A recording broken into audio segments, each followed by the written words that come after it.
Hello everyone, আমার নাম স্নেহা শর্মা আর আমি তোমাদের কস্ট ম্যানেজমেন্ট অ্যাকাউন্টিং নিই। আর এখানে একটা চ্যাপ্টার আছে যার নাম হচ্ছে ব্যাচ কস্টিং। অর্থাৎ নাম শুনে বোঝা যাচ্ছে যে সবকিছু ইউনিটসগুলো ব্যাচ প্রোডাকশন হচ্ছে। তো যখন কোনো কাস্টমার বা কোনো ইন্ডিভিজুয়াল কোম্পানি একটা প্রোডাকশন করতে দেয়, অর্থাৎ সেম আইটেম বা similar type item in production করে কিনা একটা হিউজ কোয়ান্টিটিতে, অর্থাৎ কোনো ডল বা বুকস বা কপি, এই যে প্রোডাকশন হচ্ছে, মেবি কপির কভার পেজও ডিফারেন্ট হয় বাট কপিটা কিন্তু সেম সেম সাইজ সেম সব কিছু হয়। এই প্রোডাকশনগুলো যখন হচ্ছে তার যে ক্যালকুলেশন, তার যে কস্টিং, কিসে করি না আমরা ব্যাচ কস্টিং এ করি।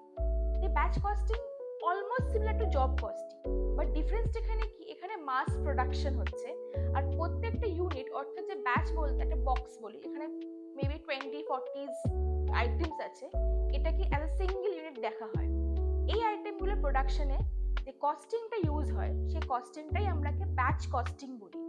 অর্থাৎ এটা কিন্তু স্পেসিফিক অর্ডার কস্টিং, মানে একটা যখনই স্পেশাল অর্ডার লাগবে সেই কস্টিং এর জন্য ইউজ হয়, but in production in batches. So stay tuned with us and of course download করতে হবে commerce capsule from Play Store and thank you for watching.